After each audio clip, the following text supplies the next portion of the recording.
When you really stop and think about the scale of climate change, it's kind of staggering. Yeah, Experts estimate we need to remove literally trillions of tons of CO2 out of the atmosphere this century. huge numbers. Yeah. Yeah. And I mean, what's the first thing that pops into your head when you hear that? Planting trees, right? Seems like the obvious solution. Yeah, that's the go-to for sure. Plant a tree, save the planet. It's simple. But you start to think, okay, but where are we going to find the land for all these trees? Right. And more importantly, the water for all those trees. Yeah, exactly. That's always the catch, isn't it? We all know planting trees is a good idea in principle, Hmm. but then the reality hits you. We're already stretched for arable land and fresh water in so many parts of the world. So where do we go from there? Well, that's what's so interesting about the research we're diving into today. Yeah, this one's a fascinating one. It's called Afforesting Arid Land with Renewable Electricity and Desalination to Mitigate Climate Change. And it tackles that land and water problem head on. It really does, is asking, can we get around those limitations by using technologies we Yeah. already have in a new way? Exactly. So for everyone listening, in this deep dive, we're really going to explore this idea from this paper. Afforesting arid land with renewable electricity and desalination to mitigate climate change. And we want to see, based on this research, how feasible could this be? Large-scale carbon sequestration between now and 2100. Mm-hmm. And what would it cost? I mean, this is a huge undertaking. Yeah, no small feat. So before we get into the weeds, I think it's important to remember this paper is laying out a potential scenarios. It's not saying this is definitely going to happen. Right. It's more like, here's what could be achieved if we use these technologies in this way. Exactly. It's a theoretical exploration, but it's based on real scientific understanding and current tech trends. Right. So let's get to the heart of it. How does afforesting arid land with renewable electricity and desalination to mitigate climate change say we should tackle this challenge? Well, at its heart, the study is proposing a pretty powerful combination, basically using the decreasing cost of renewables, like solar and wind power, to run seawater desalination plants. Okay. Specifically, they're talking about reverse osmosis desalination, SWRO. Right. SWRO. And that creates a source of fresh water that can then be used to irrigate and grow forests in areas that are too dry for trees to survive naturally. So instead of trying to plant trees where we already grow food or need the water for other things, we're looking at using land that's not currently very productive. Exactly. I mean, that's Yeah. a big shift in thinking. Mm-hmm. And the paper really emphasizes that we got to let these new forests grow for a long time, like Yeah. decades, undisturbed, and not harvest them for lumber or anything. Right. That long-term approach is crucial to maximize the amount of CO2 they can capture and store. It's different from a typical commercial forest where they're cutting down trees much sooner and all that stored carbon gets released again. Makes sense. You need those trees to keep growing to really make a dent in the CO2, right? Absolutely. So you're probably thinking, what kind of trees can even grow in a desert? Oh, yeah. Even with irrigation, it's going to be tough. Yeah, it takes a special kind of tree. So they picked out 8 species that are known to do well in arid climates, even with limited water. Okay, which ones? Let's see, we've got coolabah trees. Those are really tough. They grow in the Australian outback. Right. And then paperbark, date palm, Turkish pine, willow acacia, kamani, and white mulberry. Interesting mix. Why those specific trees? Well, the paper says they chose them based on the data about their growth rates, how much water they need, Okay. and how much CO2 they can absorb, all under those harsh desert conditions, of course. They also point out that there might be even more species out there Oh, really? that could work too, and having a wider variety of trees could mean a healthier, more resilient forest ecosystem. Makes sense. More diversity is usually a good thing in nature, but how did they even decide where this whole thing could work? Yeah, where's this arid land they're talking about? So they started with looking at the global maps of potential natural tree cover, Okay. places that could theoretically support forests if there weren't other things in the way. Right. Then they took out the areas that are already used by humans, like cities and farmland. So they're not talking about bulldozing farms to plant trees. Definitely not. And then, this is key, they looked at global water stress maps and pinpointed the areas where planting trees would need extra water, hence the desalination part. Makes sense. You can't plant a forest in the desert without thinking about where the water is coming from.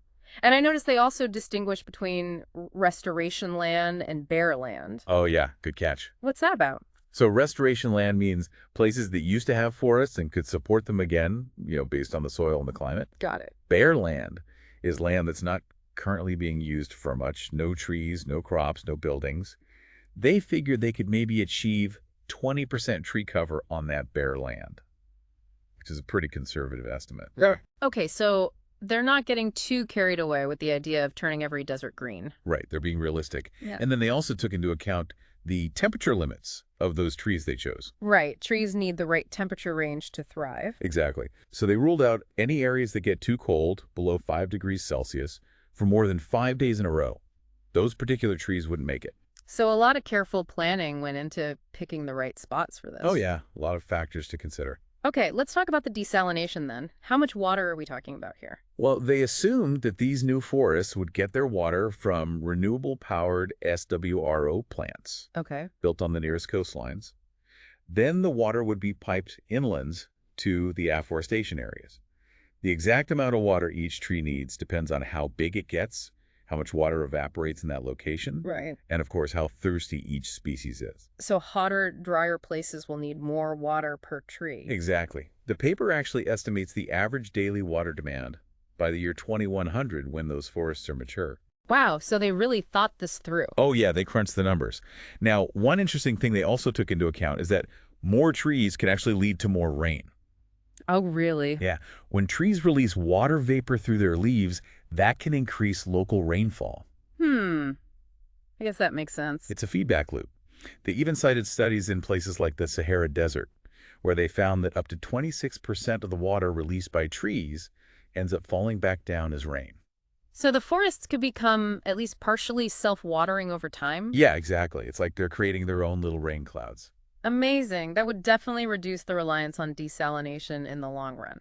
Okay, but let's get to the main point. How much CO2 can we actually remove with this method? All right, drum roll, please. Afforesting arid land with renewable electricity and desalination to mitigate climate change estimates we could pull a whopping 730 gigatons of CO2 out of the atmosphere between 2030 and 2100. 730 gigatons. That's a big chunk of the trillions we need to remove.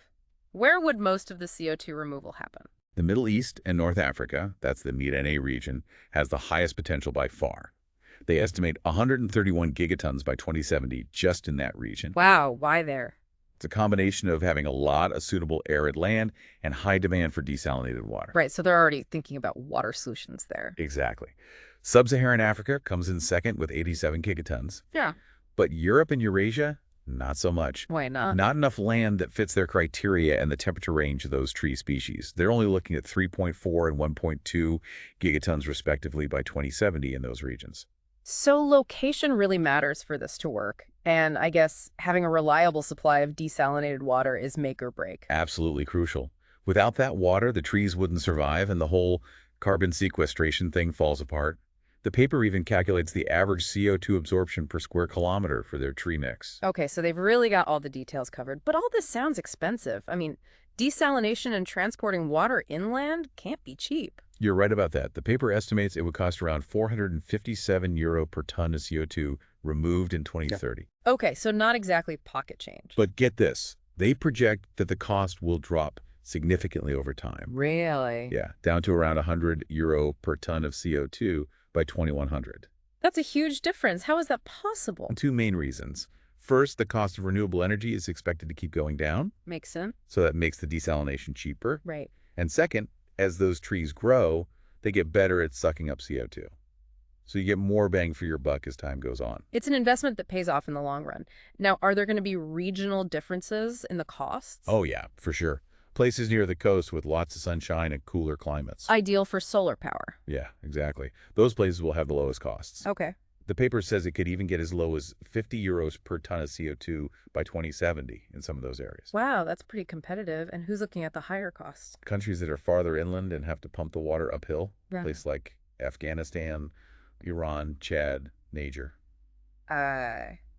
So geography plays a big role here. And I'm guessing the type of terrain too, mountains and valleys. Absolutely. They actually point out that Iran, for example, has to pump water much higher than average, so their costs are going to be higher. Makes sense.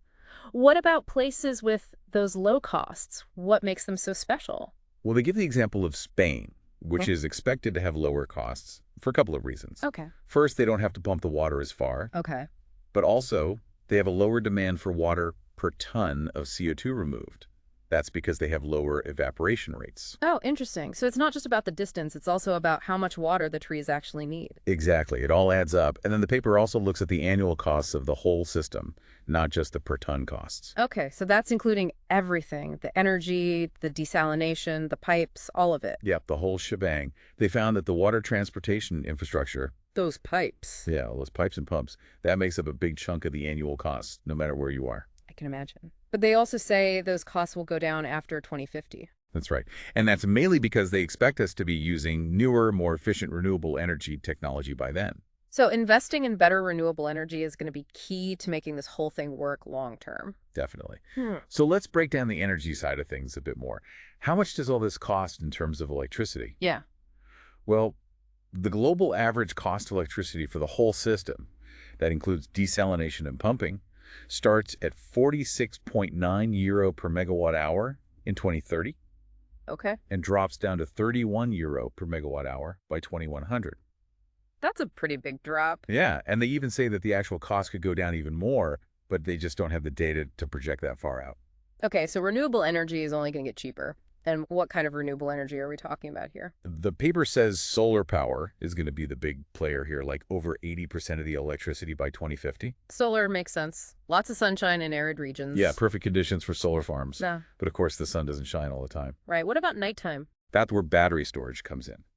The paper says that batteries could potentially meet up to 67% of the global electricity demand for this whole system. So storing the solar energy during the day to use at night. Exactly, keeping those desalination plants humming 247. Smart. Okay, what about the cost of the water itself once it's been desalinated? They project that the cost of the water per cubic meter will drop from 0.59 to 0.44 over the next 70 years. Okay, so getting cheaper over time. But we talked about how the pumping distance affects the overall cost. Right, so the water's going to be more expensive the farther inland you have to pump it. Makes sense. Now, how is the energy actually used within the system? Like, what takes more energy?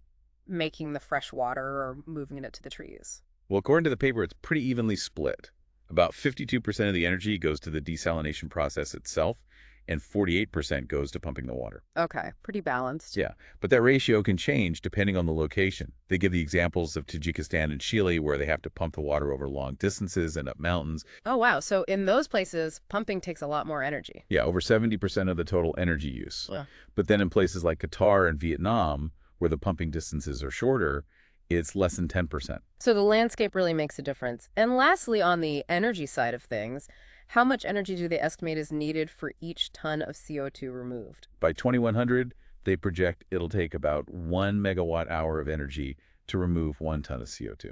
Okay, good to know. So how does this whole approach compare to other ways of removing CO2 from the atmosphere? Well, the paper compares this method to 2 other big ones, direct air capture and carbon capture storage, that's DACCS, Okay. and bioenergy and CCS, or BECCS. Right. And I know BCCS has been getting a lot of attention lately. It has, but as the paper points out, BCCS has some limitations, especially when it comes to land and water availability. Yeah, those are the very problems this arid land afforestation idea is trying to solve. Exactly. And then there's DACCS, which has been getting a lot of buzz because its cost is projected to keep going down. So is DACCS going to be the cheaper option?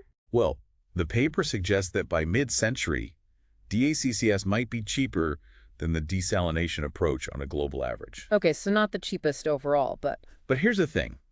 Afforesting arid land with renewable electricity and desalination to mitigate climate change could be more cost-effective in certain countries, Okay, I see. especially when you factor in the benefits of land restoration, which DACCS doesn't offer. They even talk about how land restoration projects can create economic opportunities, like the Green Wall Initiative in the Sahel region. So it's not just about removing CO2, it's about improving those degraded lands. Right, multiple benefits. Now, there is one drawback they do point out. What's that? It takes about 20 years for those new forests to really start making a difference in CO2 removal. Ah, so there's a time delay. Yeah, unlike DACCS and BCCS, which can start capturing carbon pretty much right away. So it's a long-term game? It is, and that's something to consider given the urgency of the climate crisis. Yeah, fair point. Now, one thing I always wonder about with desalination is what happens to all that salty brine. Ah, yes, the brine problem. Yeah. Doesn't that harm marine life if you just dump it back in the ocean? You're absolutely right. It can be a big problem. The paper acknowledges that. But they also talk about potential solutions, even opportunities. Really? What could you possibly do with all that salty brine? Well, for one thing, you can extract valuable minerals and chemicals from it. Okay. There's a growing demand for those, and it could even create new industries. And they also mention using treated brine as a water source for certain industries, like they're doing in Chile with copper mining. So turning a waste product into something useful? That's pretty clever. Yeah, definitely a win-win. Now, like with any research, there are some limitations to this study, and the authors are upfront about those. Okay, what are some of the things they point out? Well, their projections rely on existing data and models which aren't perfect.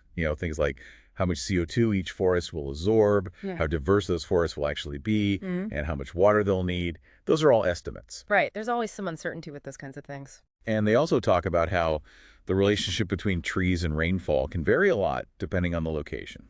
Right, it's not a one-size-fits-all kind of thing. Exactly. They say we need more research on that. And of course, just because some land could be restored doesn't mean it will be. Yeah, there might be other priorities for that land. Exactly. Things like agriculture, urban development, Yeah, or maybe the land is just too degraded. right. And there's also that whole debate about whether planting trees in arid regions actually helps or hurts the climate. Yeah, the biogeophysical effects. Yeah. So on the one hand, trees absorb CO2, which cools the planet. Right. But on the other hand, they can change the reflectivity of the surface and increase evaporation. And that can actually warm the planet. Exactly. It's a complex balance. Yeah. They actually mentioned the Yatir forest study in Israel, where they found that planting trees initially led to a warming effect. Oh, really? But they also point out that other studies, in places like the Sahel and Australia, found a net cooling effect. Okay, so it really depends on the specific location. Right? More research is needed. But what they do emphasize is that having a constant supply of water through desalination changes the whole equation. Okay, it makes those arid regions more like other forested areas, I guess. Yeah, exactly. And that needs further study. So thinking long term, what are some of the big questions this approach raises? Yeah. What happens after that 70-year period they studied? Exactly. Will those forests be self-sustaining? Or will they need constant care? Good question. And should we manage them as natural ecosystems? Prioritizing biodiversity. Or should we use them for other carbon capture strategies down the line, like BECCS? And what about the risk of wildfires?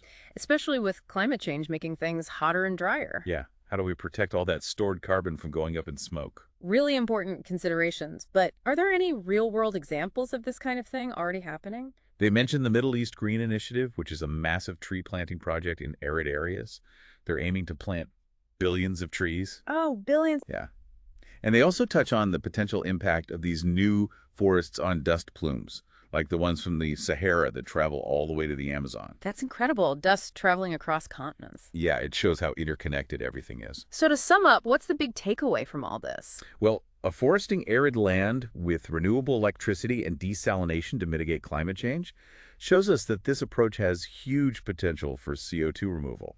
We're talking 730 gigatons by 2100. That's a massive amount. Yeah, and it could become more cost-effective than other methods over time, especially when you look at individual countries and factor in the benefits of land restoration. And we know those costs are going to keep coming down as renewable energy gets cheaper and the forests mature. Right, but we need continued innovation in renewable energy desalination and brine management to really make this work in the long run. So for everyone listening, what do you think? This is a pretty big idea. Transforming arid landscapes on a massive scale to fight climate change. It raises questions about how we prioritize our resources, how we balance the costs and benefits, and what the long-term consequences might be. It's something to really ponder.